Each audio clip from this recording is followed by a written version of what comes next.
Good evening sir. Good evening ma'am.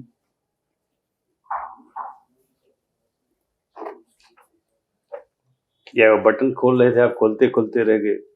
जी sir, बैठने के लिए। बैठिए।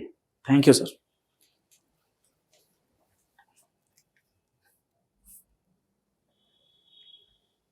क्या बनना चाहते हैं? मैं एसडीएम बनना चाहता हूँ सर। एसडीएम का कोई पद नहीं है। उसको डिप्टी कलेक्टर कहते हैं सर। नहीं, डीसी। डिप्टी कलेक्टर कहते नहीं है। जो पद विज्ञापित किया है लोक सेवा आयोग ने, उसको पूछिए ना, उसी को बताइए कि बनना चाहते हैं। जी सर। एसडीएम तो कहीं लिखा नहीं है। जी सर, व्यवहारिक में एसडीएम कहते हैं, इस वजह से एसडीएम का। नहीं, ये फॉर्मल मीटिंग है। नहीं, व्यवहारिक में डिप्टी साहब कहते हैं वहाँ गांव में। तो आप डिप्टी साहब बताएंगे। Sorry sir. ये फॉर्मल मीटिंग है ना, इंटरव्यू आप देने आए हैं। चलिए, डिप्टी कलेक्टर आप बनना चाहते हैं और मान लेते हैं आप बन गए, आपको शुभकामना। Thank you sir. अब बस ये बता दीजिए क्यों आपको डिप्टी कलेक्टर बनना पसंद है। डिप्टी एसपी आपने दूसरे नंबर पर रखा होगा। जी सर। सर बचपन से मैं एक एक्सपिरेशन था कि मैं बनूंगा, आगे अधिकारी बनना है मुझे। इसके अलावा ये एक प्रतिष्ठित सेवा है और इसमें कार्य करने की विविध अवसर है, इस वजह से मैं बनना चाहता हूँ सर। ठीक है, बचपन से आप बनना चाहते हैं। ग्रेजुएशन आपने किया 2017 में, पोस्ट ग्रेजुएशन आपने किया 2019 में। तो ग्रेजुएशन के बाद तो आपकी एलिजिबिलिटी हो ही गई थी, एज वगैरह आप दे ही सकते थे। जी सर। तो 9 साल लग गए आपको, बचपन का सपना। सर तैयारी उस समय नहीं शुरू किए थे, तैयारी बाद में शुरू किए, क्योंकि इकोनॉमिक रूप से उतना मैं स्टेबल उस समय नहीं था। तो लास्ट में कोविड के बाद बचपन से आपने लक्ष्य बनाया था, तो पढ़ाई तो आप कंटिन्यूएशन में कर ही रहे थे ना। मेरा टारगेट था कि सर मैं एमए करके फिर उसमें एक नेट जेआरएफ की पेपर होता है कि नेट निकाल के अगर कुछ इकोनॉमिक रूप से सही हो जाऊंगा फिर तैयारी करूंगा। इस वजह से मैं थोड़ा एमए करना चाह रहा था उसके आगे। तो ठीक है, एमए कर लिया, फिर आपने नेट जेआरएफ दिया? जी सर। क्या पोजीशन है? नेट क्वालिफाई हो गया था मैं 2021 में। फिर कॉलेज वगैरह में मैं फॉर्म भरना शुरू किया था। फिर एडमिशन जैसे दिल्ली यूनिवर्सिटी में भरा तो नहीं हो पाया। फिर अभी मैं इलाहाबाद यूनिवर्सिटी का 23 तारीख को इंटरव्यू दिया हूँ सर, पीएचडी के। ठीक है, तो ग्रेजुएशन में तो आपने फिलॉसफी पढ़ा है। जी सर। तो फिलॉसफी का तो हमने सुन रखा है कि प्रशासन में बहुत मदद करती है। दर्शन शास्त्र और प्रशासन दोनों एक दूसरे के पर्याय हैं। जी सर। बता सकते हैं कैसे? सर मूल्यों के संदर्भ में देखा जाता है। जैसे हम कोई भी कल्याणकारी योजनाएं हैं, अगर उसको जमीनी स्तर पर पहुंचाने के लिए उसमें नैतिक मूल्य की भूमिका होती है। जैसे न्याय स्थापित करना, समानता स्थापित करना, ठीक है, ये सब नैतिक मूल्यों में उसका योगदान है। इसके अलावा दर्शन शास्त्र एक दिव्य दृष्टि या चिंतन की पद्धति देता है, जिसके द्वारा हम एनालिसिस कायदे से कर सकते हैं। तो उसका भी प्रयोग हम प्रशासन में कर सकते हैं। इसके अलावा जमीनी स्तर पर संवेदना आ जाती है। जो निचले तबके के व्यक्ति हैं या तो जो कमजोर वर्ग के हैं, तो उनके कल्याणकारी योजनाओं के लिए हम उनकी संवेदना को समझकर बेहतर ढंग से कार्यान्वयन कर पाएंगे। ठीक है, कुछ एक अपनी वीकनेस बता दीजिए। मेरी वीकनेस सर यह है कि मैं इमोशनल हो जाता हूँ थोड़ा, अगर विपरीत परिस्थिति आती है। इसके अलावा परफेक्शन की तलाश करता हूँ, हर जगह सोचता हूँ कि मेरा हो ही जाए। इसके अलावा जैसे कि टीम वर्क की भावना होती है, तो अधिक जैसे कोई अन्य सदस्य। आप स्ट्रेंथ बता रहे हैं, वीकनेस वीकनेस है, कई वीकनेस है आपके अंदर सब 2-3 वीकनेस है, उस पर काम भी कर रहा हूँ सही करने के लिए। ठीक है सर। Thank you sir. शुरू में आपने कहा कि हम नेट जेआरएफ दे रहे थे फाइनेंशियल स्टेबिलिटी के लिए,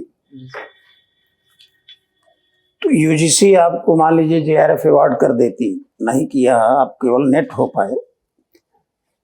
यूजीसी अगर जेआरएफ अवार्ड कर देती तो उस पैसे का उपयोग आप डिप्टी कलेक्टर बनने के लिए करते। ये मॉरल है कि इमॉरल है? क्योंकि पैसा तो रिसर्च करने के लिए दिया जाता है। बिल्कुल सर, हम उसके लिए सर इमॉरल तो नहीं कह सकते, लेकिन अगर पूरा पैसा हम उसके द्वारा, जो यूजीसी का पैसा था उसके द्वारा मैं रह सकता था कहीं एक अच्छी जगह, और हम बुक भी ले सकते थे जैसे कि लाइब्रेरी वगैरह में यहाँ से, और हमको हाउसिंग HRA भी मिलता है उसके तहत। तो ये सब सुविधा अगर हो जाती तो हम अच्छे से तैयारी कर सकते, क्योंकि रहने का तो तैयारी आपको रिसर्च की करनी चाहिए, मेरा कहना है। अगर JRF मिला, जूनियर रिसर्च फेलोशिप मिला, तो that is meant for your research, not for preparation of for UPSC और UPPSC। सर रिसर्च करते हैं सर, उसके द्वारा रिसर्च करते हैं, लेकिन जब रहने की सुविधा मिल जाती है तो हम कुछ समय निकालकर अपना UPPCS की तैयारी भी आगे बढ़ा सकते थे। तो ये हो सकता है कि बोर्ड के सदस्य की निगाह में ये इमोरल एक्ट लगे, ये मिस एप्रोप्रिएशन ऑफ मनी, ये बड़ा भारी दोष है किसी सरकारी अधिकारी के लिए। सर पैसे का प्रयोग हम अपने डिप्टी कलेक्टर आप बन जाएंगे, फंड डेवलपमेंट के मिलेगा और आप उसका इस्तेमाल अपने पूरे फंड का डेवलपमेंट में लगाएंगे। फील्ड का डेवलपमेंट न करके, एरिया का डेवलपमेंट न करके आप अपने घर परिवार रिश्तेदार के डेवलपमेंट में लगाएंगे। सर ऐसा नहीं है, अभी जो फंड का पूरा मतलब जो JRF का जो पैसा आता उसका प्रयोग हम अपनी पढ़ाई में नहीं लगा रहे थे, हम उसका प्रयोग जो रहने के लिए है, रहने के लिए बुक खरीदने के लिए उसका पैसा उसमें लगाते हैं। लेकिन तैयारी करते वक्त एक और चीज होता है कि पढ़ाई करना नहीं होता है, रहना और बुक खरीदना भी, कापी कलम खरीदना भी होता है। तो इस नजरिए से आधा काम मेरा उससे हो जाता, बस केवल UPPCS तैयारी करनी थी हमको, तो बुक खरीद के हम पढ़ सकते थे, रह सकते थे। इस संदर्भ में एक अनजस्टिफाइड बात को जस्टिफाई करने की कोशिश में लगातार आप कौन सी बुक्स खरीदते हैं आप, रिसर्च पर्पज के लिए या PCS पर्पज के लिए? सर उस पैसे का प्रयोग रिसर्च पर्पज के लिए ही करते हैं, लेकिन मैं वहां रह लेता, जो हमारे घर से जो पैसा आता उसका प्रयोग हम UPPCS के लिए करते हैं, क्योंकि उसके थ्रू मैं रह सकता था और रिसर्च का किताब भी खरीद सकता था। तो टाइम तो मेरे पास 24 घंटे का ही है। जी सर। उसमें पूरा 24 घंटे तो हम पढ़ाई को नहीं दे सकते, कुछ और भी शरीर की क्रियाएं हैं, खाना पीना सोना ये सब भी करना होगा। तो कैसे डिवाइड करेंगे हम कि इतना समय रिसर्च के लिए और इतना समय इसके लिए? ये डिवीजन मतलब इज इट प्रॉपर? सर 6 घंटे मैं सोचा था, 6 घंटे मैं रिसर्च के लिए दूंगा और 3 से 4 घंटे मैं। पोस्ट ग्रेजुएशन आपने किस सब्जेक्ट में? फिलॉसफी से किया।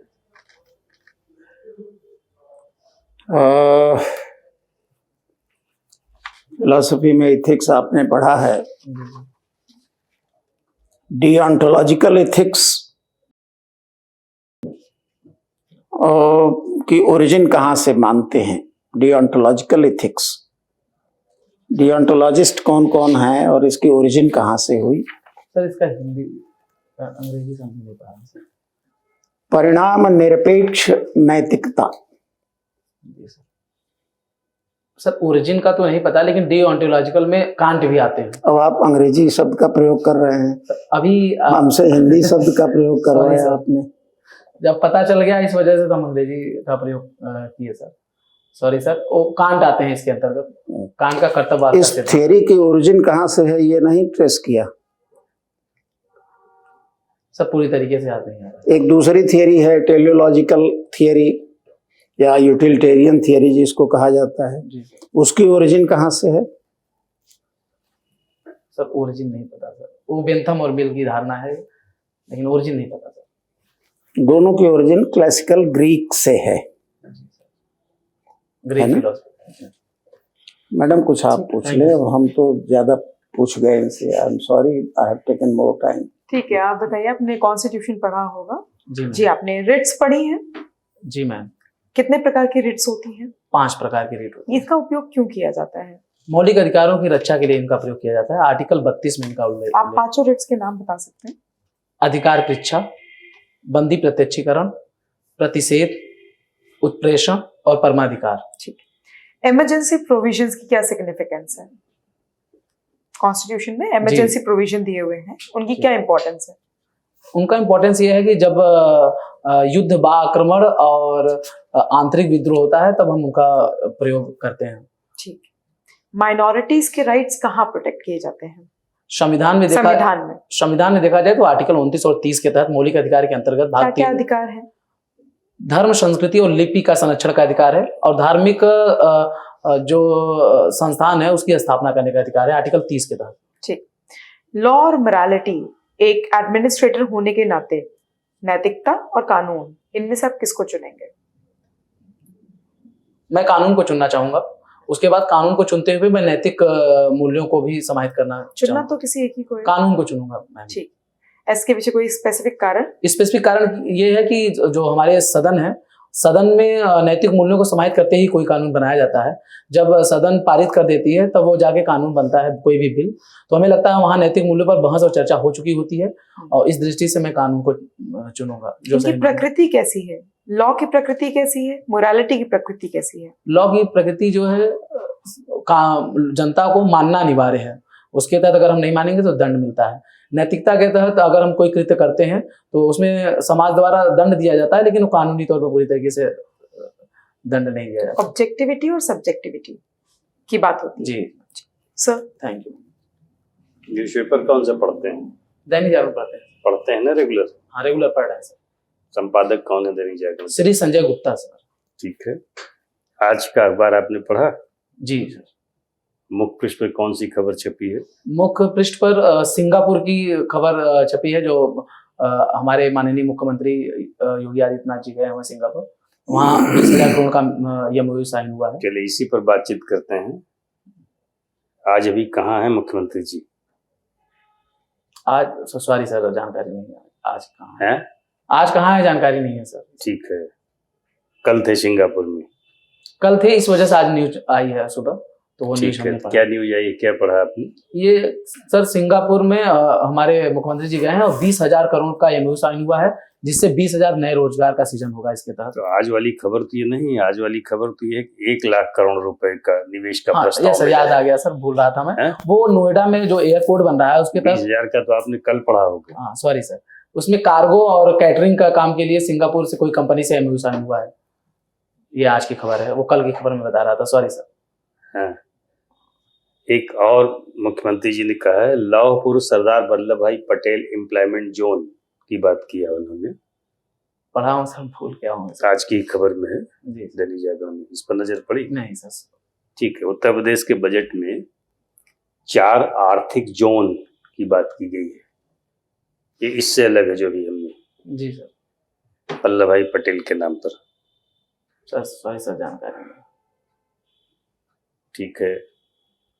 उत्तर प्रदेश के बजट में ही $1 ट्रिलियन इकानमी का लक्ष्य तय किया गया है।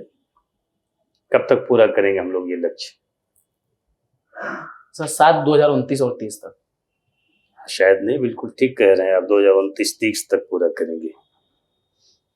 ये जो प्रधानमंत्री मुख्यमंत्री जी सिंगापुर और जापान की यात्रा पर हैं, आज जापान में हैं, 2 दिन सिंगापुर फिर 2 दिन जापान। तो इस यात्रा से $1 ट्रिलियन इकानमी का कोई संबंध है? बिल्कुल सर, इकोनॉमिक रूप से देखा जाए तो बिल्कुल है, क्योंकि क्या अगर है? निवेश आएगा तो हमारा इकोनॉमी बूस्ट करेगा सर। अगर निवेश उत्तर प्रदेश में निवेश आने से 2 महत्वपूर्ण बातें बता दीजिए।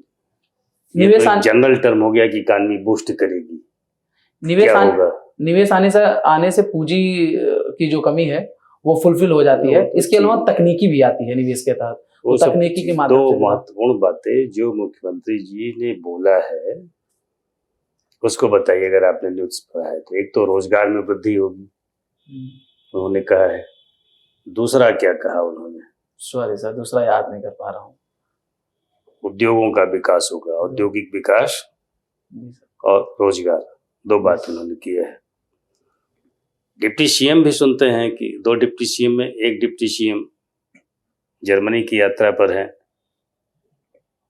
इन्वेस्टमेंट के मकसद से वह भी गए हैं, तो कुछ ले आए, कुछ आपने उनके बारे में भी सुना? सॉरी सर, थोड़ी सी मैं जानकारी।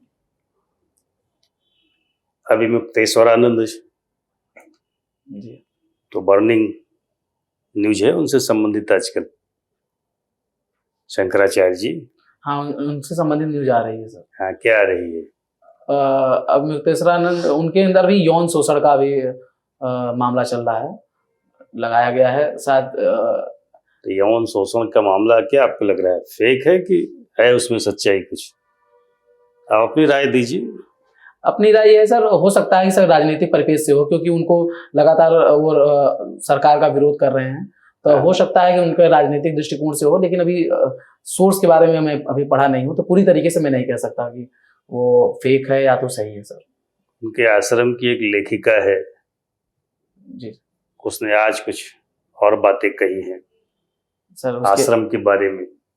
सर उसके विषय में जानकारी नहीं है सर। 5 मंजिला आश्रम है और 5वें मंजिल पर स्विमिंग पूल है। नहीं, इसके विषय में जानकारी नहीं है सर, पढ़ा नहीं है सर। लेखिका का नाम पता है आपको? सर जानकारी नहीं है सर, इसके पढ़े नहीं है। ठीक है, शुभकामना, धन्यवाद। जा सकते हैं।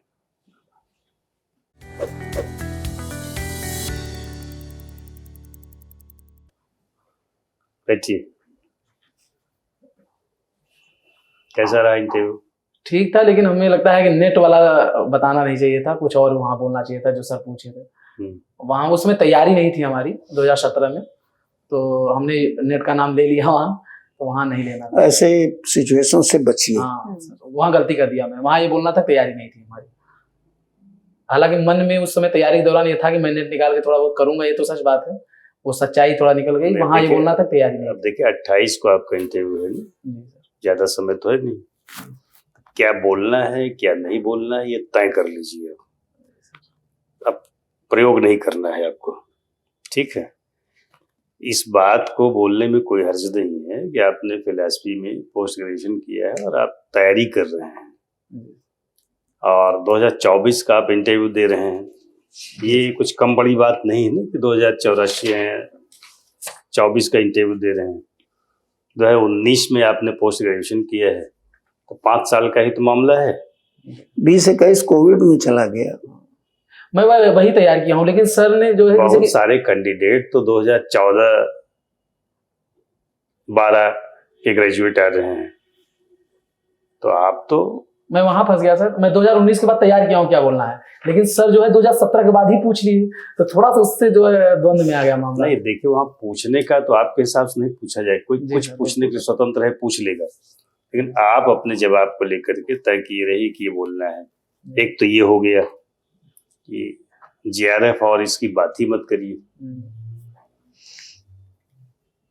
और दूसरी बात कि आपके उसमें थोड़ा अग्रेशन दिखता है, थोड़ा हम्बल रह करके, पोलाइट रह करके बोलिए। वहां आपको रैपर्ड बनाना है, कुछ पाना है, अपने आप को प्रूव करना है, तो जो एटमॉस्फेयर होगा, कार्डियल होगा, तो आपके लिए फायदेमंद रहेगा। बाकी वहां बैठे हुए लोगों को क्या करना है, क्या वो तो आप में सुटेबिलिटी नहीं सही तो किसी और में तलाशेंगे, लेकिन आपका दायित्व तो है कि आपको प्रूव करना है कि मैं सुटेबल कैंडिडेट हूँ सर। जी सर। तो वहाँ आपको हम्बल रहना है, जहाँ आपको तनिक भी लगे कि नहीं बता पाएंगे, नहीं बताना चाहिए, सीधे सॉरी बोल करके बच लीजिए उसमें। जी सर। है ना, सारी आपकी बोलने की आदत नहीं है, सारी आप बोलिए। जी सर। 4, 6, 8 सवालों में सारी बोलना पड़े तो कोई नुकसान नहीं होगा, जी सर। लेकिन सारे सवालों में उलझेंगे तो बड़ा नुकसान होगा। ठीक है सर। हालांकि इन सब के बावजूद आपको पॉजिटिव रहना चाहिए रिजल्ट को लेकर के कि 1500 नंबर का मेंस है, सारा दारोमदार उस पर है। न्यूनतम 40 मिलता है और अधिकतम 75 मिलता है। 40 पा करके भी लोग डिप्टी कलेक्टर बन जाते हैं, आप भी बन सकते हैं। जी सर। लेकिन आपको काम करना है 60 मिले, 65 मिले, 70 मिले, 75 मिले, इसके लिए जो अधिकतम, तो कोई गुंजाइश कहीं से न रह जाए, तो इसके लिए बोर्ड के सामने आप हम्बल रहिए, प्यार से आराम से बात कीजिए। बोर्ड तो जानबूझ करके आपको चढ़ाने की कोशिश करेगा, आप अग्रेसिव हों इसकी कोशिश करेगा, टेस्ट करता है कि नर्वसनेस, आप नर्वस होते हैं नहीं होते हैं। जो सवाल पूछे जाते हैं खींच करके, जानबूझ के खींचा जाता है कि देखें आपका रिएक्शन क्या होगा, तो आपको नॉर्मल रहना है, उसी में आपका फायदा है। ये यहाँ हम लोग तैयारी करवाने के लिए आपको बैठाए हुए हैं, रियल इंटरव्यू नहीं। एक अच्छाई ये रही कि एग्रेशन के बावजूद इनकी मुस्कुराहट ठीक रही, फेशियल एक्सप्रेशन ठीक था, वो फेशियल एक्सप्रेशन ठीक था, बिल्कुल ठीक कर। ये पर्सनालिटी आपकी अच्छी है, सर बोल रहे हैं फेशियल एक्सप्रेशन आपका अच्छा था, हम लोगों का भी ऑब्जर्वेशन है, ये सब आपके पक्ष में पॉइंट है। बस आप थोड़ा सा अपने आप को और परिष्कृत कर लीजिए, तो अच्छा नंबर मिल सकता है आपको, है ना। उलझना नहीं किसी क्वेश्चन में, सीधे सारी बोल करके आगे हो जाइए। ठीक है सर। ये कर ले गए तो 70-72 के आसपास आप पहुंच जाएंगे। अभी कितने में है सर? अभी 60 नंबर के आसपास। नहीं नहीं, देखिए ऐसे नंबर का कुछ मतलब, देखिए नंबर तो एक क्वेश्चन 10 नंबर बढ़ा देता है। हाँ, जी सर।